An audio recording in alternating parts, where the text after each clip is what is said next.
Hi, I'm Kelsey Caldwell, and my family and I are on day 14 of our COVID quarantine. If you've been watching our videos, it has been a crazy journey.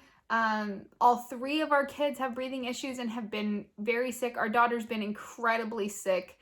And we started these videos a couple weeks ago, kind of just like, video journaling our experience in the middle of what was going on in Western Washington, having no idea that we would feel right in the middle of the effects of everything that was around us. And so today, my video is happening really kind of later in the evening because we had a full day of doctor's appointments this morning.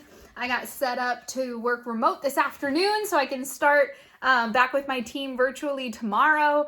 Was able to grab a quick shower and then thought, okay, well, let's update everybody. So Syringa had a doctor's appointment today. Her and the boys had a follow-up. Probably lots of people are hearing about our daughter. We also have two boys with breathing issues who also have been on antibiotics and on steroids. They didn't have pneumonia, but they had pretty significant upper respiratory infections. And so we've been managing their breathing as well in the middle of all of this. So doctor's appointment today, they added a few more medications onto Syringa's regimen and to the boys as well. And this afternoon, that does seem to be like, we feel like we're seeing a difference. We feel like we've maybe hit a place of stable, which is really exciting.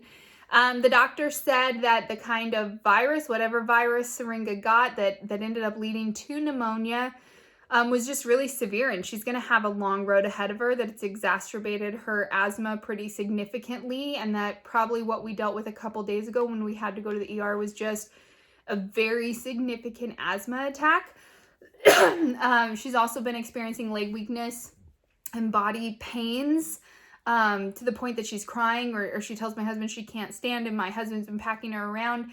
The doctor just said it's a rare side effect, but it can happen with a really bad virus that creates a pneumonia, and then you just have these significant body aches and muscle weakness. She said with what Syringa's showing, it's probably quite a road to recovery, and it's not going to be an overnight thing.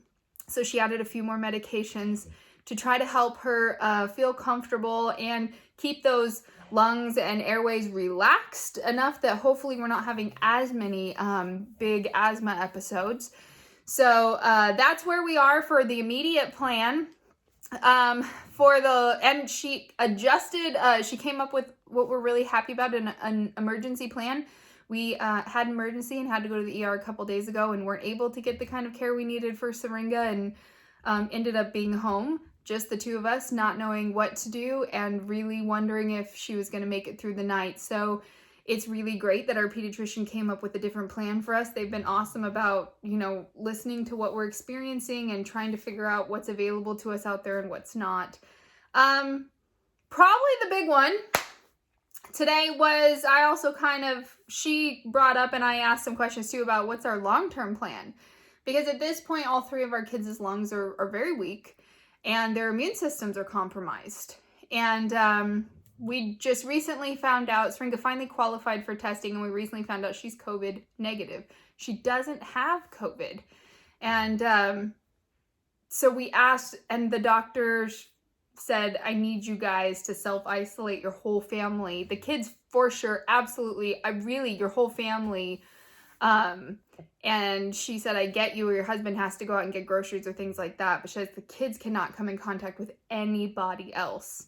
And she said, you guys should not be coming in contact with as few people as possible. And so I said, well, how long are we talking? And she said, well, I can't define that for you. Like, we have to wait until this thing passes. And in my head, I'm like, oh shoot, how long is that going to take?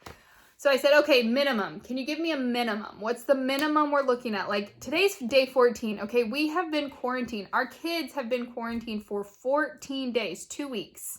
And so I'm like, okay, what's the minimum? What are we looking at?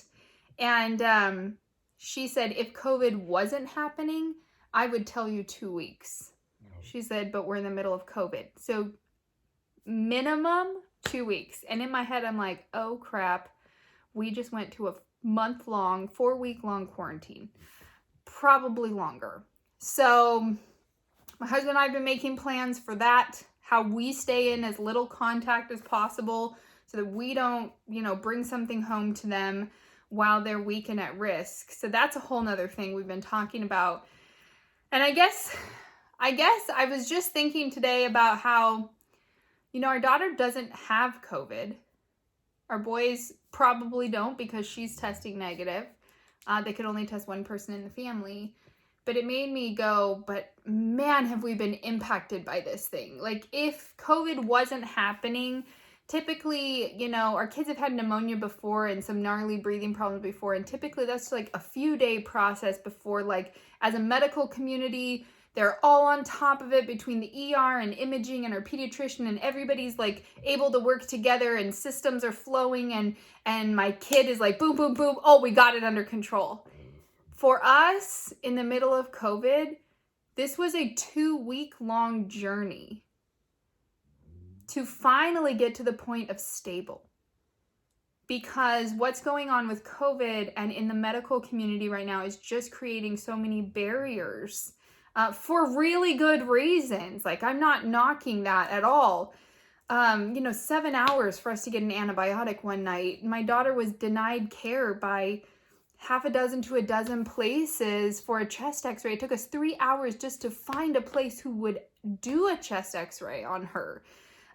We've had ER visits where her vitals weren't even taken. We were kind of shoved in and out. Like, she's a kid. If she has COVID, she'll handle it fine. We got to get on to, people who are older and may not handle it fine. It's just been the weirdest, barrier-ridden experience. And I totally understand all the whys. I really do.